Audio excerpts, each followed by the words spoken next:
Niaranahita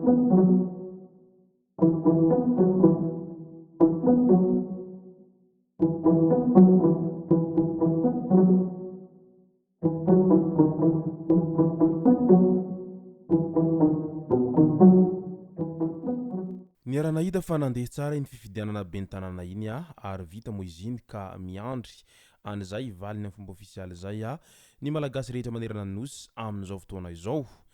Fa ny indro kely ao anatin'izay rehetra izany dia ahitana taratra fiantsoana vahoaka isan'andro izay ataon'ireo mpanositra na dia tsy mivantana aza izany fiantsoana vahoaka izay ataon'izy ireo izany fa misy ihany ny soritsoritra an'izay fiantsoana vahoaka hitokona izay. Ka ny fantinana mipetraka raha dia ny hoe inona marina no tena tiany mpanositra ahatongavana amin'izao fotoana izao. Ka ny pitsopitsony mahakasika an'izay no fakafakena amintsika atao anatin'ity video ity ka manasa antsika rehetra anaraka an'ity video ity hatramin'ny farany. Aza dino ny milaiky ny video antsika ary tsarovatra trany ny miabone amin'ny chaîne antsika mba ahafahanareo manaraka tsy tapaka ny video izay lefanay isan'andro eto. Tsy ampendrela moa isika fa avy hatrany tonga dia vavany ndao ary.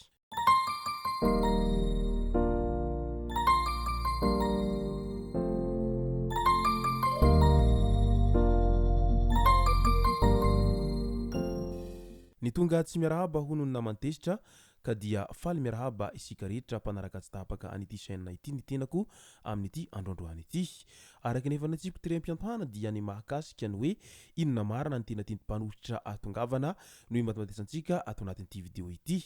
Fa milohan'izay dia ndao aloha hoarantsika ireto tsara ho fantatra manaraka ireto. Asa tagna maro ny fandriam-pahalemana. Raha tsy fandriam-pahalemana no ienanao teo aloha ka te hiaina fandriam-pahalemana ianao dia mila kapaina ireo lobolobo. Ka inona moa ireo atao hoe lobolobo? Tsy fahalalana, tsy fahazarana hoe efa io no nataony babanay dia ataonay ihany koa. Ny fitiavam-bola diso tafahotritra ka lasa mamon'olona. Ny fankahalana, ny tsy fitiavana, ny fialonana. Tsy maintsy kapaina ireny, tsy maintsy esorina ny lobolobo mba hampazava ny lalana. Izany no antony fitetezam-paritra izay ataony kolonely Faneva satria manao ny asa tagna maro ny fandriam-pahalemana amin'ny alalan'ny fanentanana ny zandarmeriam-pirenena ho iatrany kolonely Faneva raha nitafa tamin'ireo vahoaka marobe izay efa fanaony moa ity mitafa amin'ny vahoaka maro isaky ny toerana izay alehany ity.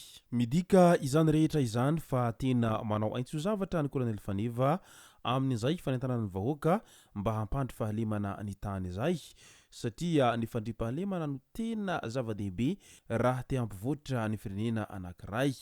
Raha ny firenena tsy misy fandriam-pahalemana izany dia sarotra ho an'ny vahoaka no hiary amin'iny firenena iny ary mitarika fahantrana izany tsy fisiny fandriam-pahalemana izany. Ka maromaro araka izany ny tahaka an'ity kolonely Faneva ity fa raha toa azy daholo ny malagasy rehetra ataoko fa tena handroso ny Madagasikara satria samy miezaka manao ny asany amin'ny fo iray manontolo raha ny fahitana ny fanaovan'ny kolonely Faneva ny asany amin'izay resaka fampandriam-pahalemana izay. Ndao amin'izay ho resahantsika vitsivitsy ny mahakasika ny fifidianana efa nisy hatramin'izay. Raha ny fifidianana no resahana dia misy foana ny mampiahiahy hatramin'izay tao anatin'ny 5 taona izay araky ny dinidinika izay nataon'ireo olona mpamakafaka politika. Ny taona 2024 dia nalaza ny doublon ka nampiahiahy ny hoe olona iray mety afaka mandeha mifidy indroa. Taoriny fivoahan'io vaovao io ny taona 2024 dia tsire sy tsy hita popoka Intsony ilay tompon'andraikitra tamin'izany ho izy ireo hatrany. Ny taona 2024 indray dia nipoitra ny resaka ordonnance sy ny olona misoratra ao lazaina fa tsy misy ray tsy misy reny marobe. Ny andehan'ny mpitandro filaminana lazaina fa manana taratasy fahazahon-dalana manokana hifidy. Ny tsimbadika tampoka ny voka-pifidianana atao amin'ny site web ny CENI araky ny izay nahely ny olona tao anaty tambazotran-tserasera Facebook tao tamin'iny herinandro iny fa hoe nisy ny piraty dia nipihina mihitsy aloha izay site web zay araky ny fanazavana izy ireo hatrany. Mialohan'izany rehetra izany efa maro ny antso sy sintona lakolosy izay nataon'ny mpanao politika, antoko politika, firaisamon'ny pirenena, olotsotra hoe mba atao mangarahara re io fifidianana kominaly io sy munisipaly io araky ny voalazan'izy ireo hatrany. Avoay meloha ilay lisy mpifidianana ho hitany rehetra atao fipetadrindrina saingy tsy misy valiny mahafapo azy fa dia hoe efa niomana tsara ka aleo handeha ny fifidianana. Ireny ny raha nahita ireny avy eo ny zavanitranga hafahafa marobe. Misy ireo kandida no mametraka fanamariana sy fitorinana eny amin'ny fitsarana, ao ireo mangataka fampitahana ny fitanana antsoratra na ny PV ka asa indray izay ho fivoakany izay rehetra izay rehefa avy eo. Manoloana an'izany rehetra izany moa dia inona marina no tena tiany mpanovitra ahatongavana no mahatonga azy ireo isaky ny misy fifidianana izao dia tsy maintsy mandeha foana ilay endrikendrika na mivantana izany na ankolaka amin'ny fitaomana ny vahoaka hidina andalambe mba hitsipaka ny voka-pifidianana izay mivoaka eo. Tsy voa izao moa izany no hita fa efa hatrany ny voka-pifidianana filoham-pirenena, teo ihany koa ny voka-pifidianana sombam-bahoaka sy ny voka-pifidianana kominaly ho avy izao izay efa ahitana anireo mpanohitra izay mitsipaka amarindrano sahady ny vokatra izay hivoaka eo, indrindra fa ny voka-pifidianana ao Antananarivo renivohitra ao no tena ahitana an'izany taratra izany fitsipahana izany. Nilaza ry zareo avy ao amin'ny tokotimo Andriamatoa Marc Ravalomanana marimarina kokoa, rehefa tsy ho avy ny vahoaka sy ny herivelona malagasy dia samy mieritreritra isika.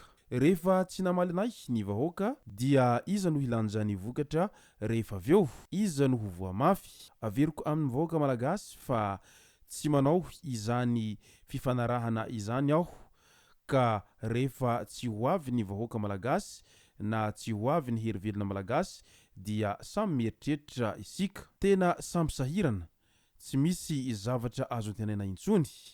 Izaho ane miantso hoe te hampivondrona ny hery rehetra aho, handeha amin'ny lalan'ny demokrasia, handeha amin'ny safidin'ny vahoaka marina, hoy Andriamatoa Marc Ravalomanana hatrany. Tsy natao ho herim-pamoretana mihitsy ny foloalindahy, aleo ny mpanao politika no hampiresaka dia mifanazava tsara fa tsy mitsabatsabaka ny foloalindahy fa mijanona eny andakazerina, fa raha vao miditra ny miaramila dia herim-pamoretana foana no mitranga, hoy hatrany ity filoha teo aloha ity Andriamatoa Marc Ravalomanana no sady filoham-panorona ny antokotiako Madagasikara izay ao anatin'ny fanoherana tanteraka ny fitondrana izay mijoro amin'izao fotoana izao. Ry zareo avy ao anatin'ny antokotima izay taritiny Andriamatoa Marc Ravalomanana izay.